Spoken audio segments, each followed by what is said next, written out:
Hello, my name is Marian Petrov and I'm Grandmaster from Bulgaria.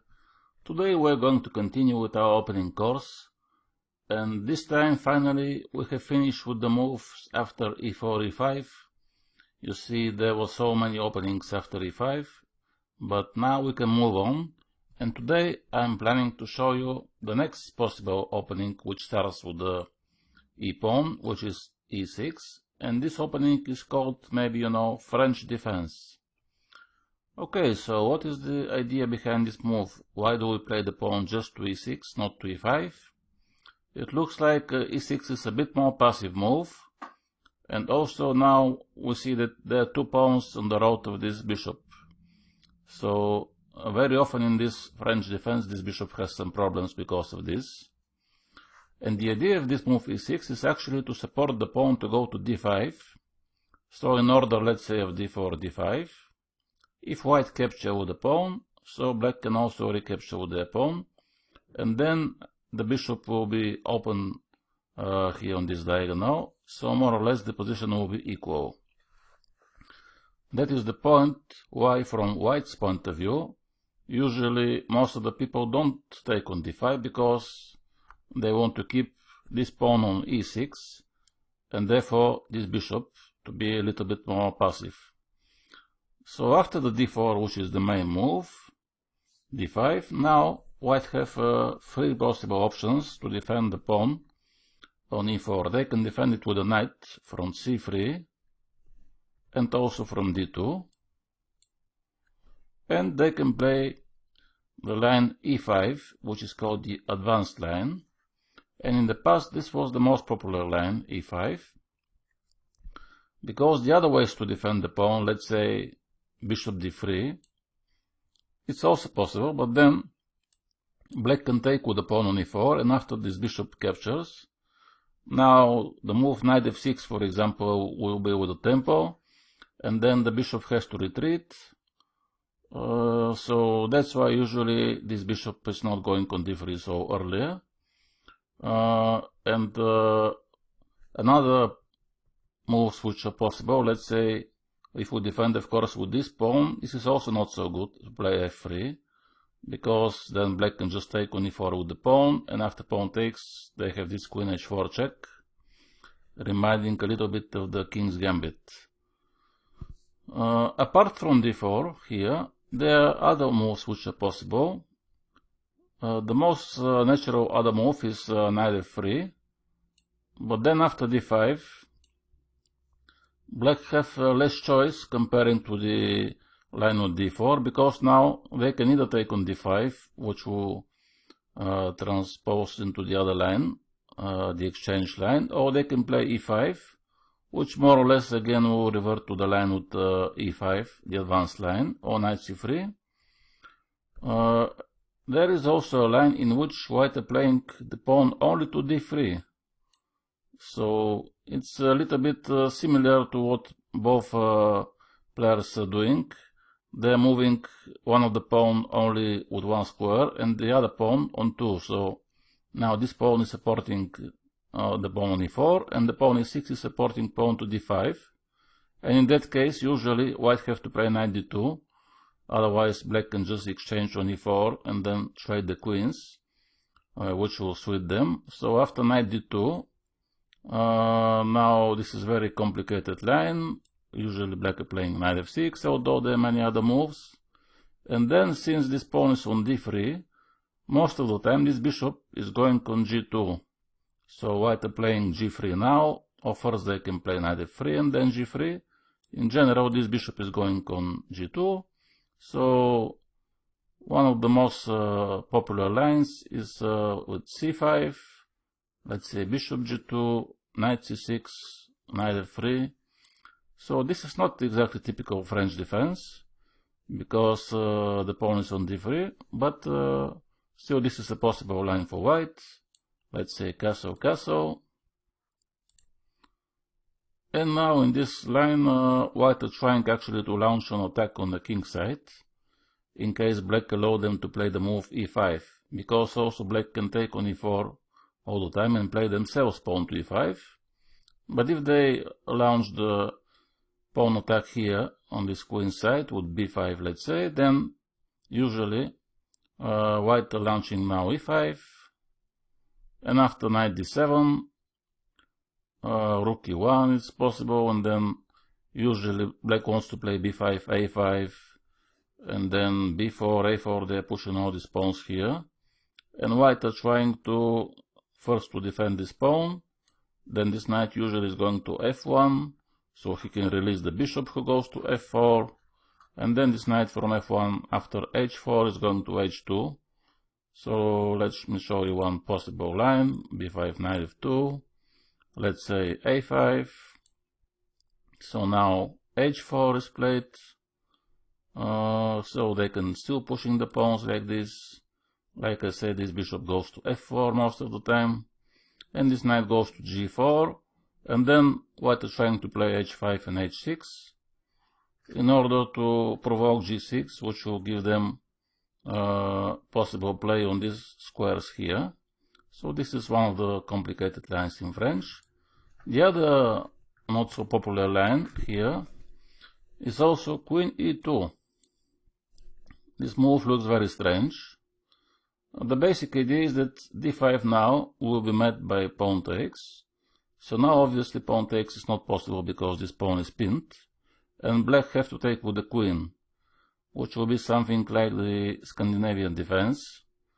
So this is the idea of queen e2, and instead d5, black can play many moves. Usually they go for the move c5.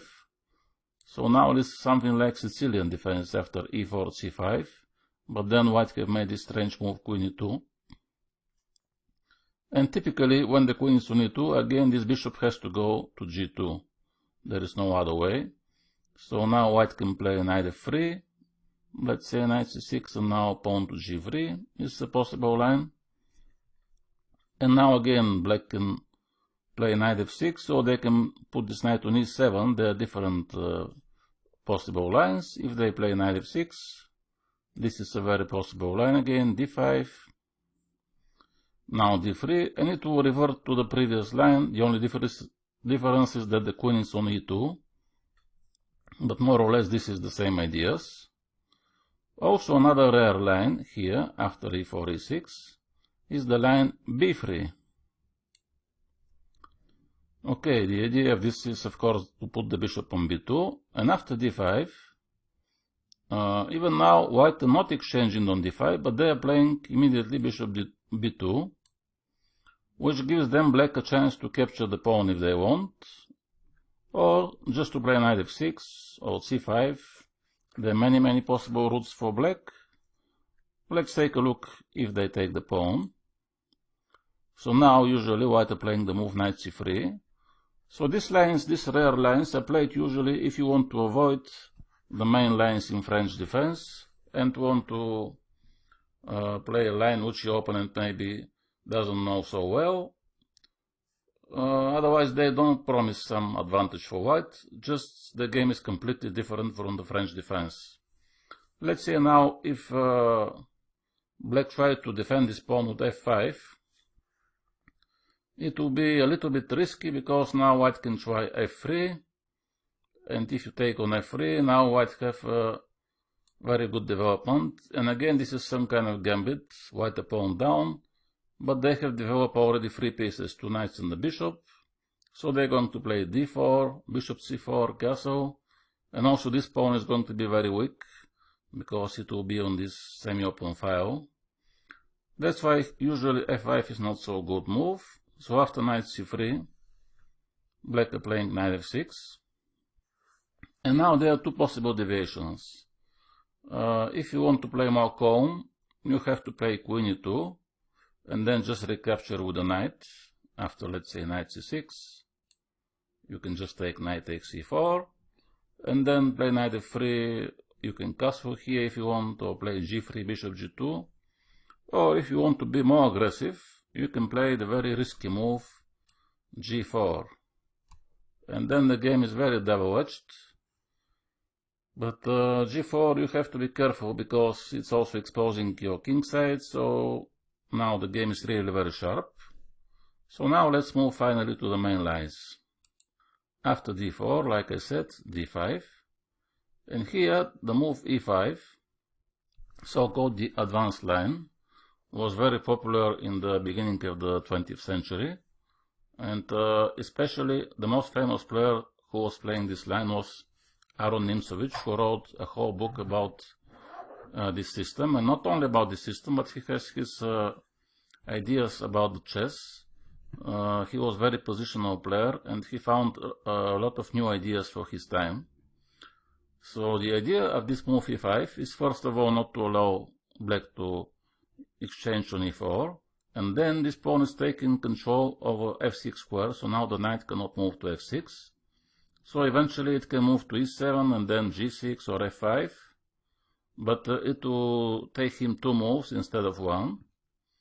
And now, what can we say about this position? This is very typical pawn structure when you have pawn d4, e5 against pawns d5 and e6. So what is the plan here for white and for black? Both sides have to attack the opponent's center. So from black's point of view, they need to attack the pawn on d4 with the move c5, or they have to attack this pawn on e5 with the move f6. So now usually here the most popular move is c5, although there is a line which starts with the move b6, because also black have other idea. They want to trade this bishop. Like I said, this is really a big problem in French, because this is very passive. So one of the ways to exchange it is to play b6, and then try to play bishop a6. So this line is a bit slow for black, because it will allow white time to develop their pieces.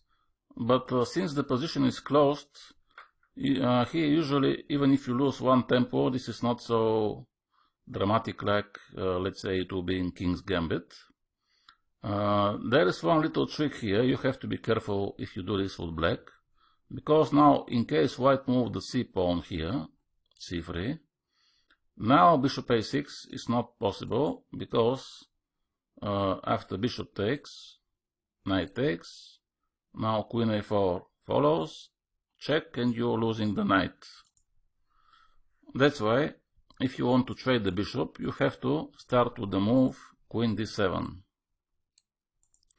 So this queen is defending the diagonal, and on the next move you can play bishop a6, and already you will trade the bishop, because white don't have a good way to avoid this trade, because if this bishop leaves this diagonal, let's say if they play bishop d3, bishop c2, then the bishop on a6 will prevent them from castling. So it's better for white to play knight f3 and trade on a6 and castle, instead of trying to prevent this exchange. But b6 is not very popular nowadays. Like I said, the most natural move is c5.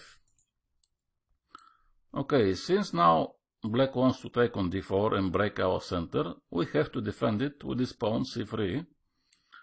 And this transforms a little bit the position now. In addition to this chain d5, e6, we have now another pawns who are joining the chain. So the chain starts from here, b2, c3, d4, e5. And in case black at some point later played c4, it will be even closer, the position. So, okay, now immediately c4 is not so good. In general, there is such an idea, only if white play a3. I will show you later. So now, like I said, black have to attack on d4, so they have to bring the knight on c6. This is the best square. And this queen usually goes to b6, because from b6 it attacks this pawn on d4, but also it attacks the pawn on b2. So now the bishop cannot move very easy. So they can start with the move knight c6, or they can start with queen b6. There is one small difference. If you start with queen b6, let's say now, white have to play the move knight f3. This is too ambitious to try to play f4. In general, f4 is a good idea, because when you have this pawn structure, you want to add another pawn. So usually f4 is a good way to expand your center, and then you can try even to launch attack here with f5. But now f4 is too ambitious and it's not working because now white are going to struggle here with this pawn.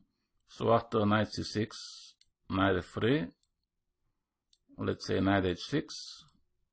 Now black wants to play knight f5, and it's not so easy to defend this pawn on d4.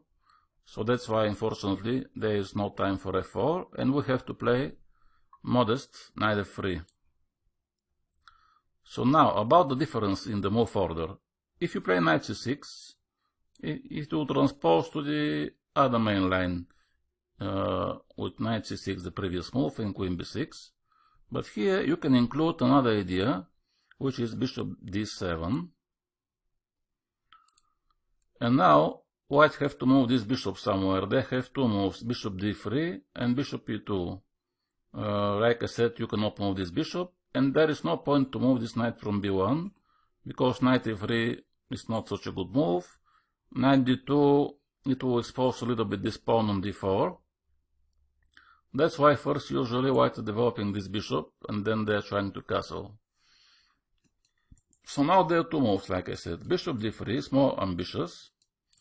But now, again, this pawn on d4 will have some problems. So now, for instance, black can take on d4, and after pawn takes, they can attack the pawn with a knight.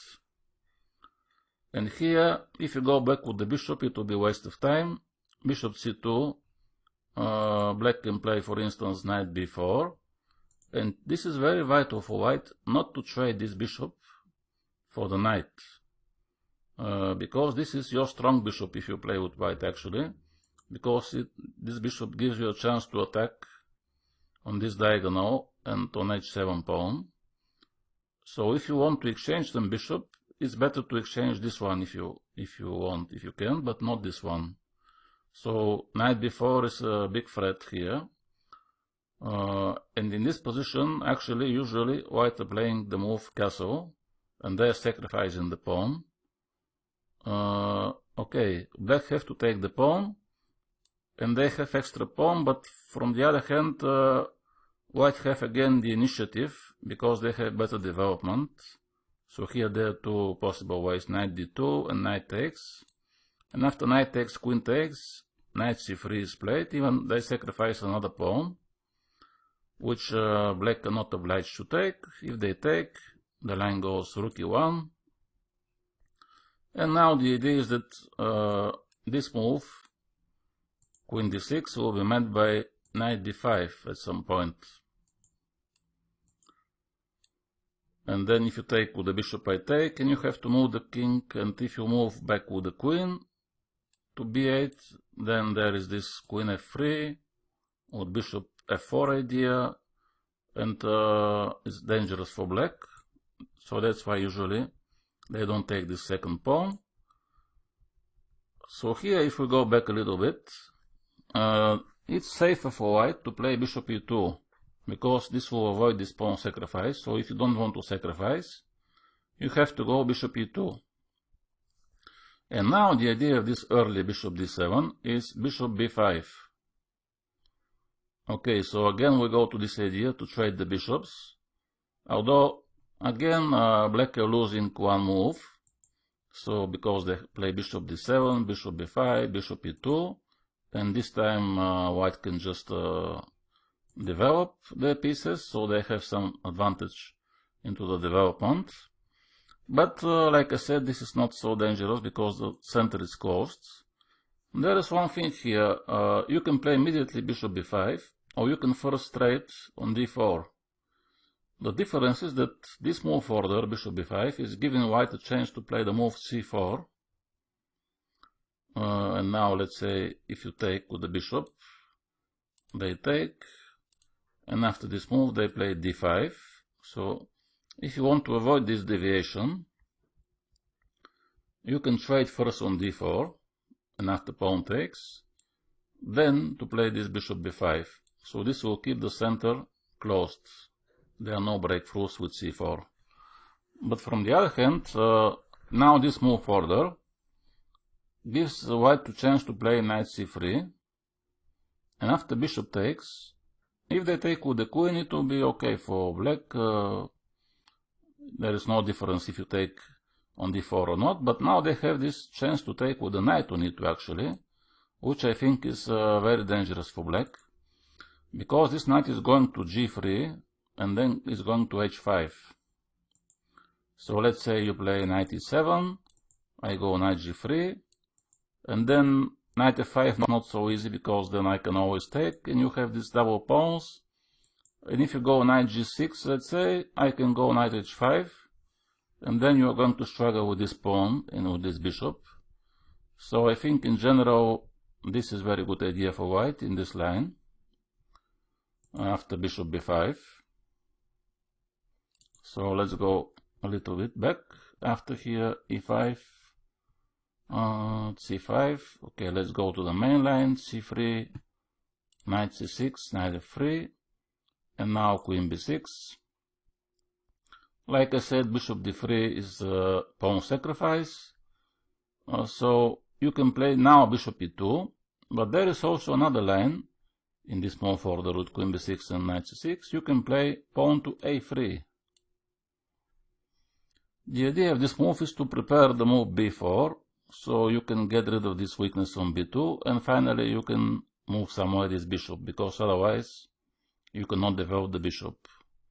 So now, like I said, black can close the center with c4, and we have very interesting position here with these pawn chains, 4 pawns here against 4 pawns here. And in this kind of positions, it's good to know what to do and what is the plan. Which piece to exchange, which piece is not good to exchange. Of course, here for black remains the same problem, this bishop on c8. If they can, they will exchange it, but it will be very, very difficult, because actually the only place the bishop can go is d7, and sometimes he's trying to go to a4, but even from a4 it's not so simple to exchange them. And from white's point of view now, there are two possible plans. One of the plans is to try to play b3, so you go knight d2, then rook b1, and then you move b3 or b4, and you are trying to exchange this pawn, especially if black castles here, which usually is the way. They castle this way, they go bishop d7, let's say after knight d2, they go this way and castle. There is one little trap after knight d2, which black have to avoid. If they play the natural knight e7, actually it turns out that this is a mistake, because now white can take bishop takes c4. Suddenly there is a combination even in this close position. So after pawn takes, knight takes. And now the problem is that this knight is closing the bishop, so he's not controlling the d6 square. So when the queen moves, now knight d6 follows. So you have to play king d7. And now white have 3 pawns and also very strong center. And the king is in dangerous place. And then white wants to play c4 and d5 very quickly at some moment. So this is not so good for black. So this is the only trap which black have to be careful. So here usually they're playing automatically this move knight a5, defending the pawn, and also this knight is heading to b3, and also the third is that he's stopping for the moment b4, or at least making it more difficult. So here usually white have two plans. They can play the bishop to e2, followed by castle. Either they can play g3, and then this bishop goes to g2, sometimes even go to h3. And the strange thing is here that despite both kings are castling in different direction, let's say black can play here, white can play here. Now black are attacking actually on the queen side. So sometimes even they bring in this knight on c6, or he can go also to b6 via knight e7, knight c8, after king goes here, queen c7, knight b6, bishop a4, and sometimes even they are launching the pawns. They can play b5, a5, b4, and white are attacking. Very often they play moves like h4 in this position, h5, and then knight h4, and f4 is the plan, because when you have pawn on e5, the only way to attack, to continue the attack with these pawn chains, is to add another pawn, like I said. So the main idea is actually to push this pawn But h4 is helping for this, because this is expanding your king side. And after h5, you have this knight h4. So now black cannot play g5. And then f4 and even g4 you can play only with the idea f5. It's not so dangerous if white opens some files here on the king side most of the time. Because of this closed center, it will be very difficult for the most of black forces to come and join on the king side. So that's why here usually this is the plan. Yes, so this is about the advanced line. Let's continue with this. And now let's actually show you some games.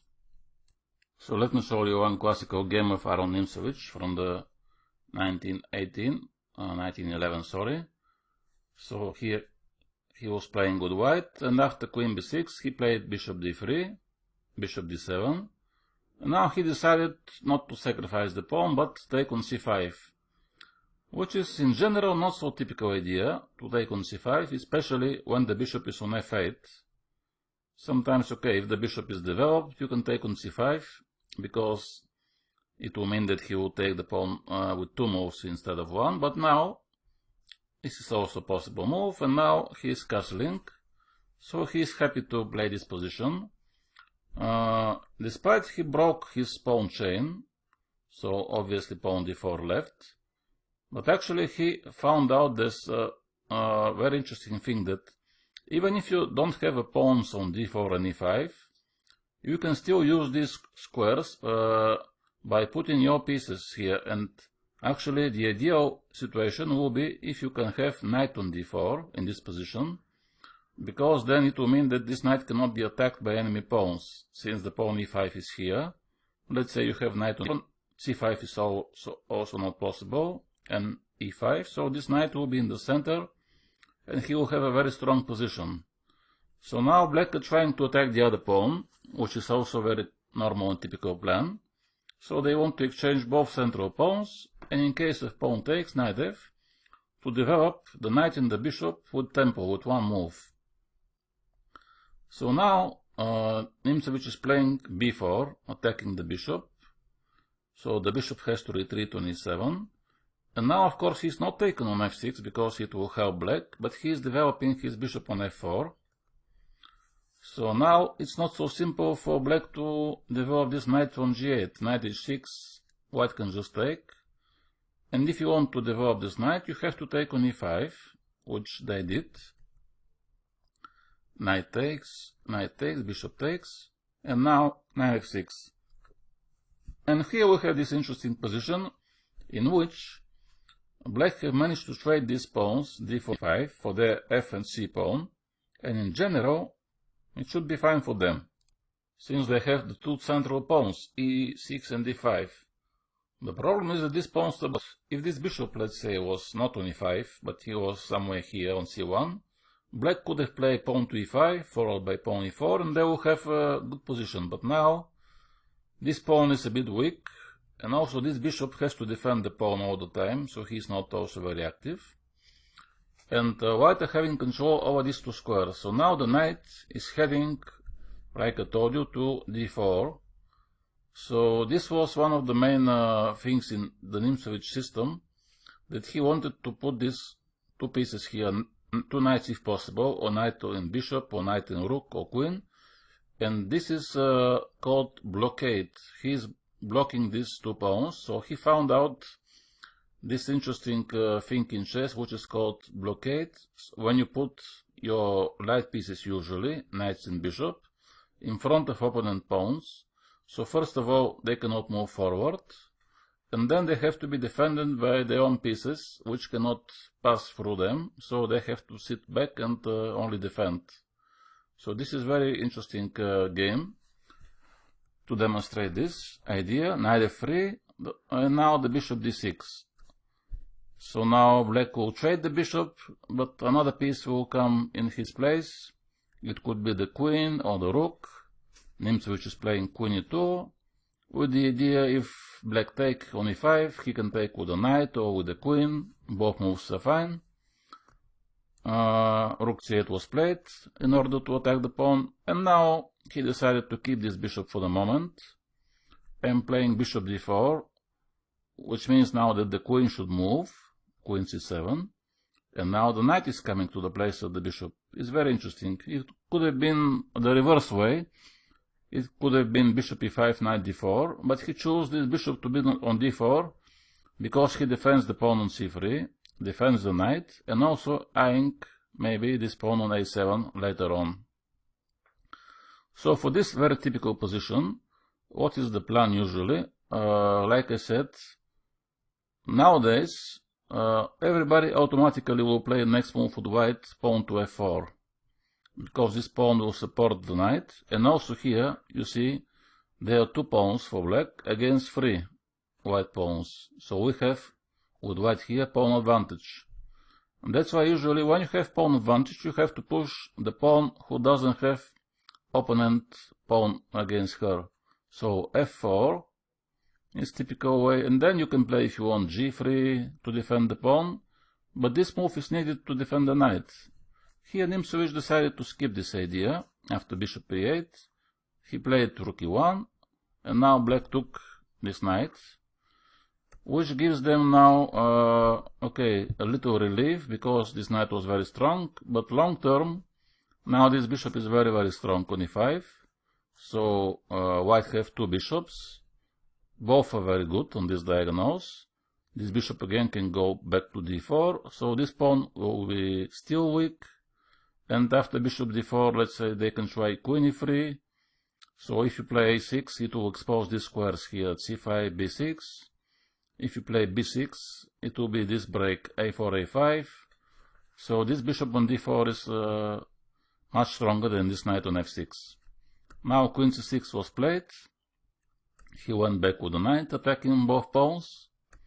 Bishop d7 was played. So now it's a little bit dangerous to take this pawn on a7. This is a very typical mistake, because black have a chance to play b6, and then this bishop is in trouble. It's very likely that you can lose the bishop for one pawn on a7. So that's why, of course, he played queen c2 with the idea check. Although I'm not completely sure even if I would trade this bishop only to win the h7 pawn, because he is much stronger than this, but still black defended this pawn on f7, rook e3 was played. Okay, this is also a very typical idea to double the rooks when you have this weak pawn on e6. You want to bring the other rook so they can both attack, and now black forces have to defend all the time this pawn.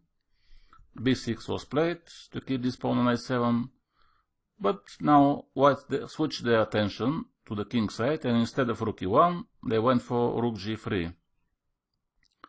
Now they want to take on f6 already, because in the previous case black would have taken with the pawn, and the rook will defend the pawn on h7.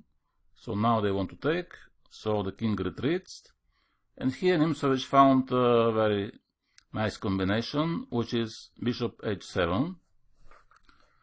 And now if knight takes h7, it will be rook h3, and now g6 is not possible move, so next move is queen h7. Rook f5 can be met by g4. That's why black decided to play e5 here.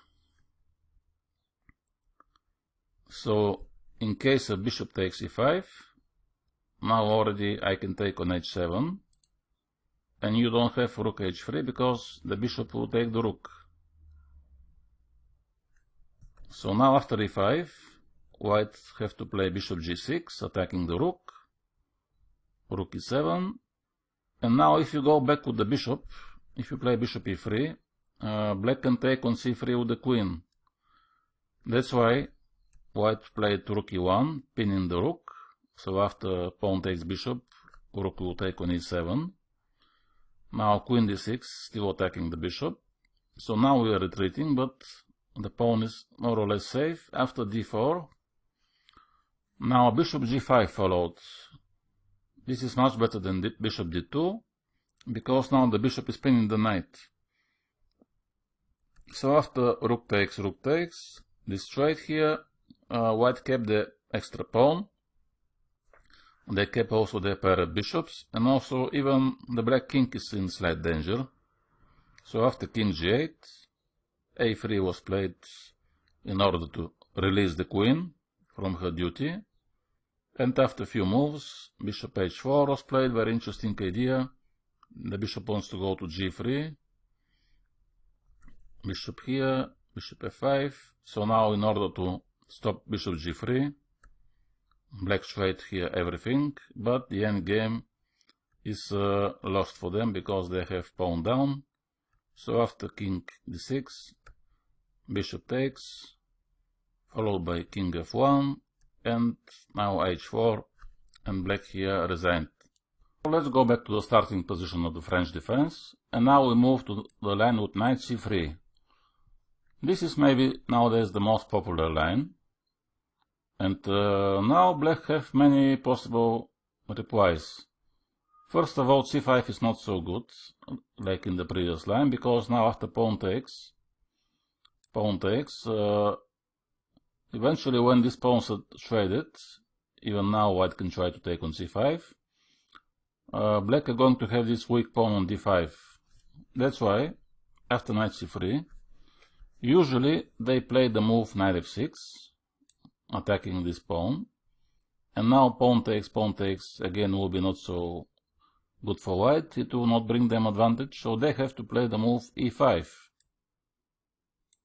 This is one of the ways. And now this knight has to retreat, and he has two possible destinations, knight e4 and knight d7.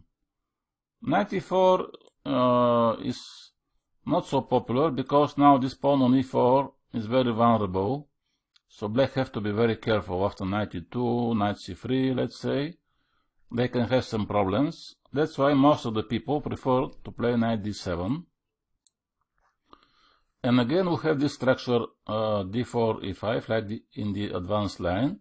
The difference is that now this knight is on c3, and this knight moved from g8 to d7.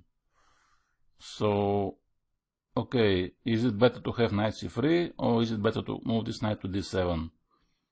It's not so simple, because now, like we have seen from the previous line, the idea for black is to play c5, but now, since this knight is on c3, white cannot play pawn to c3. So they have two possible ideas. Either they should retreat to the knight, go back to e2, which will allow them to play after c5, c3. Either they have to support this pawn with the f-pawn and play f4. So after c5, even if they exchange this pawn after knight f3, let's say, the other pawn f4 will defend the pawn on e5, so this is not so dramatic. And now we can play like Nimzowitsch, put the knight on d4, or the bishop, and try to exploit this square with a piece. Now there are many possible lines for black. Usually they go queen b6. And now there is a line which goes with the move a3. There is a little trap here. If you take with the queen on b2, the idea of this move a3 is now this pawn is controlling the b4 square. So after knight a4, suddenly this queen is trapped. You cannot go anywhere, and you lose the queen.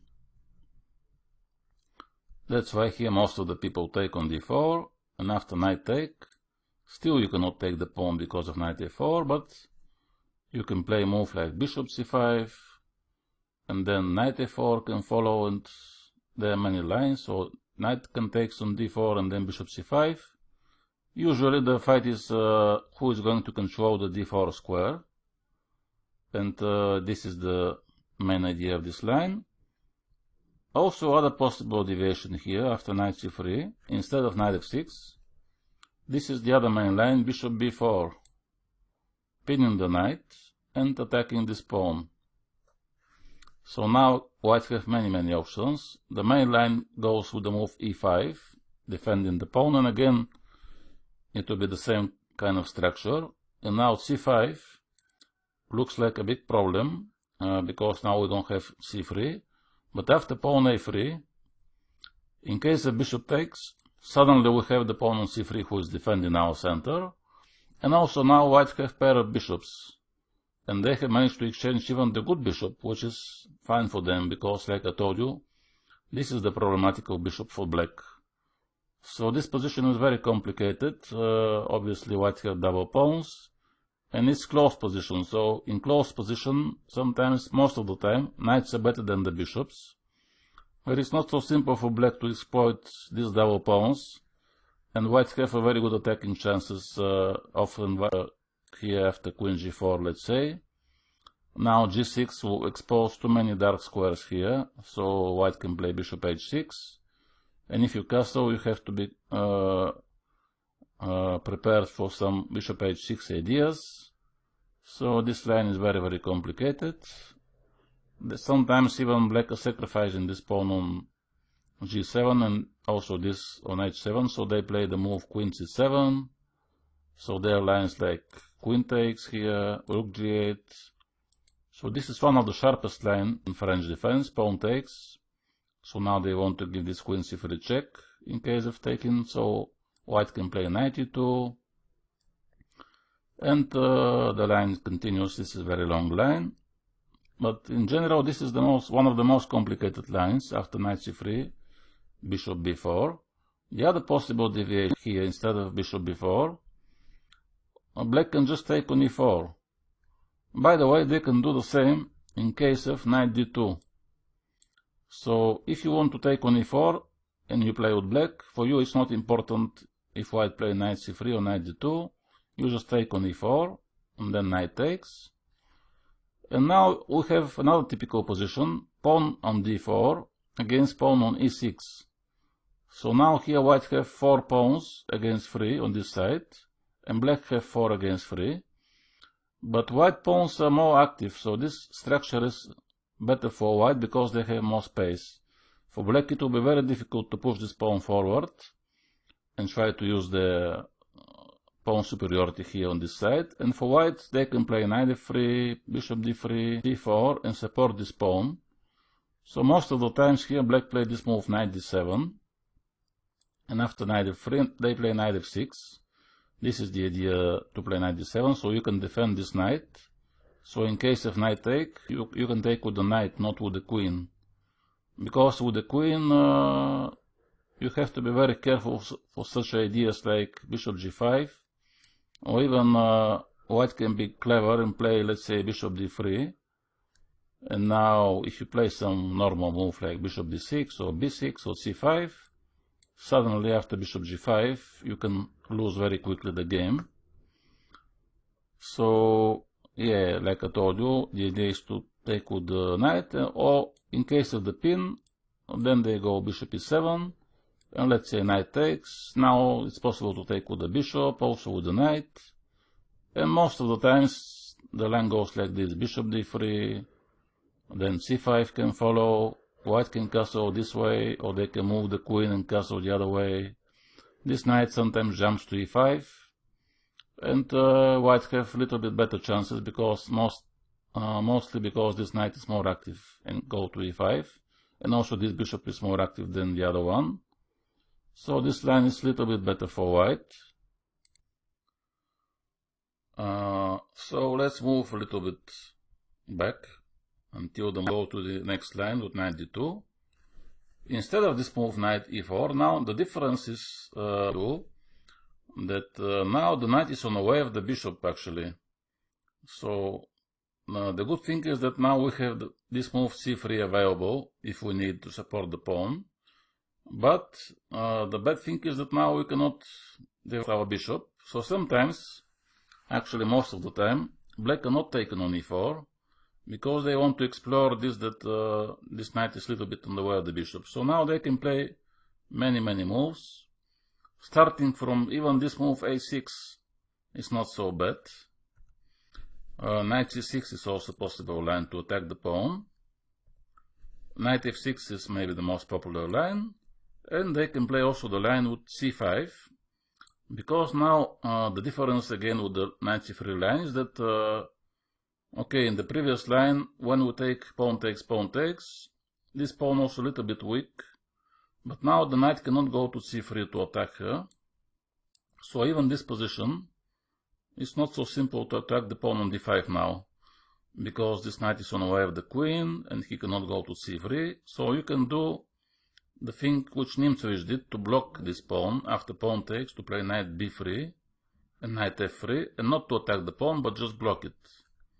But also here black have a chance to take with the queen, which is also not so bad for them, and there is one line in which white temporarily sacrifice this pawn on d4. They're playing knight f3, and after pawn takes bishop c4, and later they're trying to, after queen d6, they're castling, and then they play this knight b3 line, so they will recapture the pawn back, and this will mean that the position is a little bit more open, because here these pawns are exchanged, so this will be not the typical closed French position.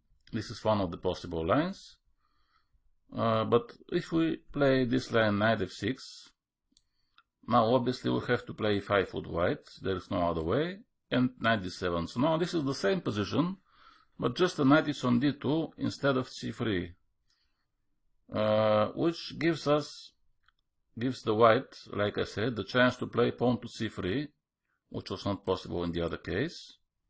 And now after c5 there are many possible lines. You can go knight f3, then this knight has to go to b3 in this case. So that's why sometimes people play this knight to e2, because this will give the f3 square to the other knight. So both knights can defend the pawn for the moment. And then at some point you try to develop this bishop. And also there is even more ambitious plan to play pawn to f4, and then to play knight f3 or knight, actually this knight to f3. There is very fast. The white king is very active early in the game. After pawn takes, here there is a line in which sometimes this king goes to f2, and often even after he goes to, after queen b6, there are some ideas. Here black wants to play f6 and take on e5, so sometimes even this king goes to g3. So this is also very funny in French defense. And finally in this line, like I said, if they play knight c6, you can play knight f3, and now if they go knight f6, you go e5, and now there is a line with knight d7 also. Here c5 is not possible because of this position of the knight, but now the plan for black is to play f6. So let's say if you play c3, they want to play f6, so now you have to trade, and then they take with the queen. And now the knights are actually also supporting the move e5. So not only they play f6, but they want to play e5. Since this knight is on d2, again, this pawn is not attacked. So for black, it will be easy to play e5, because even if you take d takes, knight takes, you cannot attack very easily this pawn. So there are many ideas. So let's see another example. We will start with one very short and funny game between actually two good players. This game was played in 1960, Unziker against Stauberg.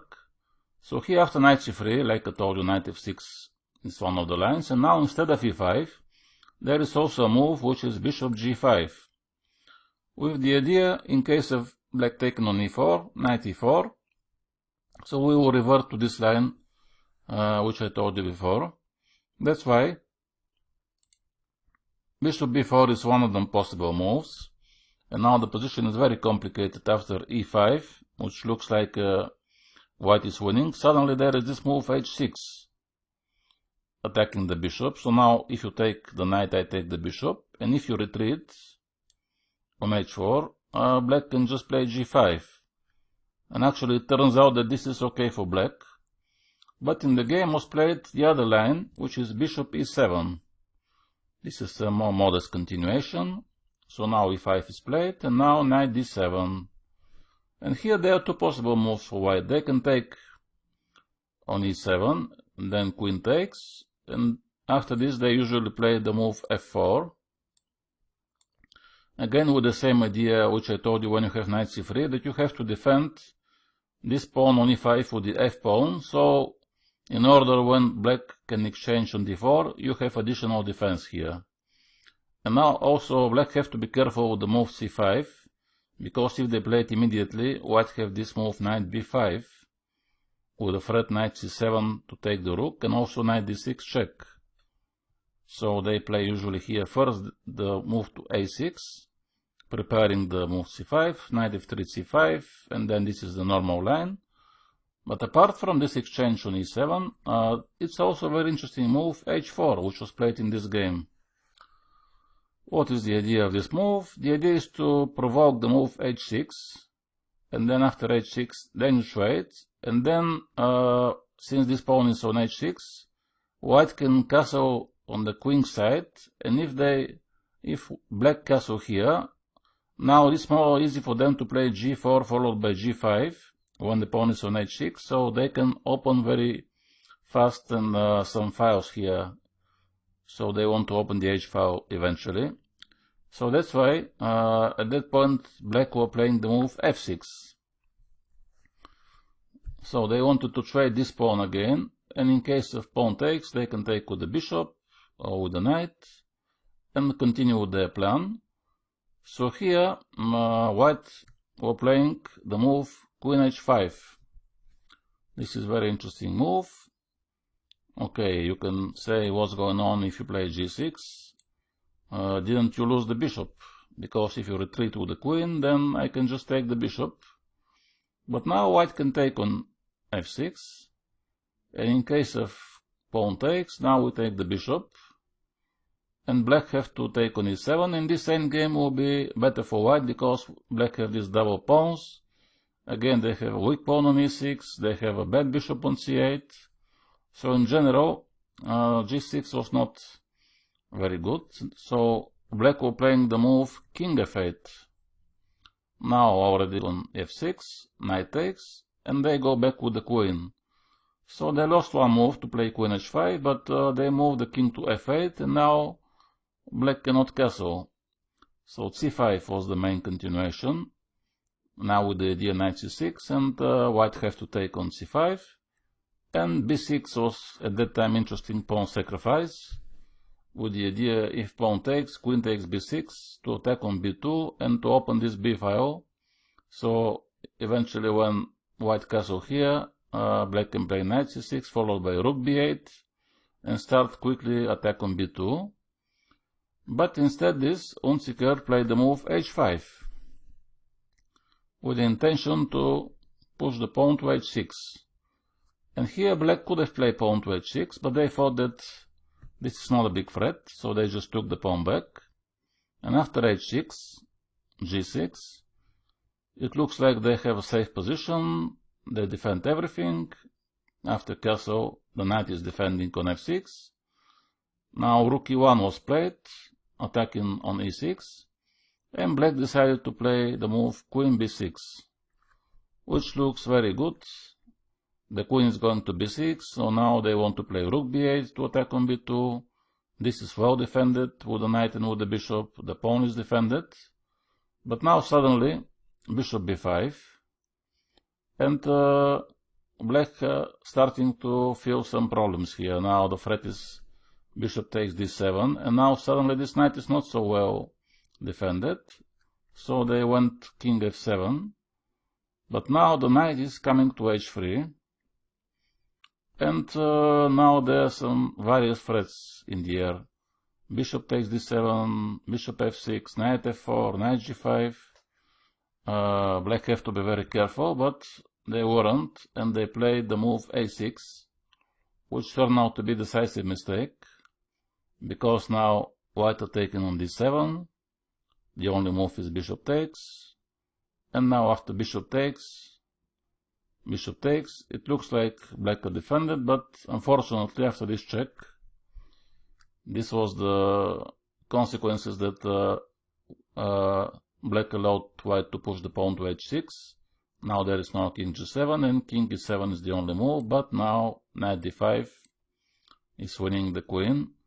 So black were forced to resign after only 17 moves. So yeah, there are some interesting lines in French. Let's see another example now.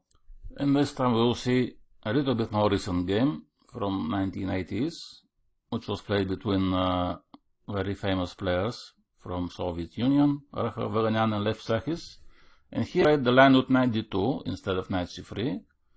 So black went knight f6, e5 was played, like I said, the only move, knight d7, and now bishop d3.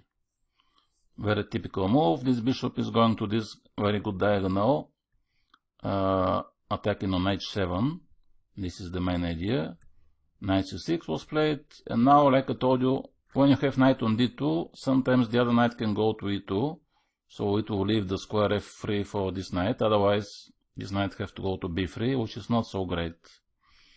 Knight e2 was played, pawn takes, and now the move f6 is very interesting. And now it gives white a lot of choice. They can play pawn takes f6, of course, the most natural move, and then just castle and play knight f3. They can play f4, which is a little bit optimistic, and they can play the move in the game, which is knight f4. And now the things are going really crazy on the board. So now black can take both pawns, knight takes d4, or they can take on e5, but white have these threats. First, of course, they want to take knight e6, and then there is this idea, queen h5 check. So in this game, black took on d4 with the knight. Now queen h5 was played, and king e7. So now the king is in big danger, but luckily for black, this pawn is on b2, and there is no bishop a3 checkmate. If this pawn was missing from the board after bishop a3, the game is over. But there is no time for move like b3, because then black can take on e5 with the knight if they want, or they can release the square d7. They can also move the queen to a5. They have many defenses. So more or less white have to play this move knight g6, because also if they take on f6 with the pawn, after knight takes, the knight will attack the queen, and the queen has to go back somewhere. She doesn't have a lot of good squares, and this will release the black pieces. The bishop will defend the pawn, they can go queen d6 and move the king back. So that's why white have to take the exchange. And now this is very interesting position. First pawn take f6, because otherwise it will be just lost for white if you give your pawn on e5. And now they take the rook. So king f7 was the typical move in order to release this bishop. So if this knight moves somewhere, anywhere, black are giving this bishop b4 check, and they are taking the queen. So now white are making this move castle, and e5. So here let's see what's going on. White have exchange up, and black have one pawn for this, but their king for the moment is safe, because we have only one queen here, and knight f3 is not so good for white, because black can take, and then the pawn structure will be not so good in front of the king. So it's safer for white to play knight b3. They have to play this knight if they want to release the bishop and then the rook. So knight b3. And here black decided to take on b3. They could have played many other moves, even knight f5 was possible, but they took on b3 and played queen b6. Ambitious move a little bit, attacking on b3. But it turns out that this move is a mistake, because now white have this combination, bishop takes g6, so now king has to take, and queen takes f8, and now black have lost the extra pawn, and more importantly, they lost this bishop on f8, which was good. The king went into a difficult situation, and now the queen is pinning the bishop and the rook. So black have problem with development, how to develop the bishop, because they need to develop the bishop and then they have to release the rook. So they went queen e6, and now f4 is very strong move. So queen e6 also was not the best move, because now after f4 the threat is f5, and they have to go back with the queen, because if they take on f4 it will open the e file for the rook, the bishop will go to f4. Also rook c1 is possible to attack the bishop, So now black are in very difficult situation. They check, and then they play this strange move queen b5, attacking the rook. But of course, after bishop d2, now the idea is that if you push the pawn to e4, white can play either pawn f5 check, or also bishop c3 is not a bad move, attacking the knight, and rook c1 is again very good move. So here after queen e2, pawn takes, black just took on e5, but then rook a4, there were many good moves for white, and after knight e4, bishop c3, the game over because black cannot develop the pieces here. So this is, I think, for today's French defense. I hope you enjoy it. So you see, French defense is very interesting opening, and there are many different lines for white and for black. In general, the thing you have to remember is that in French this is the big problem, the bishop c8, and usually if black can solve this bishop and trade it, they have a fine position. And most of the time in French, white are attacking on the king side, like in this game, because they have more space, so they want to use it by attacking the king. And I hope you enjoyed this lesson, and see you next time.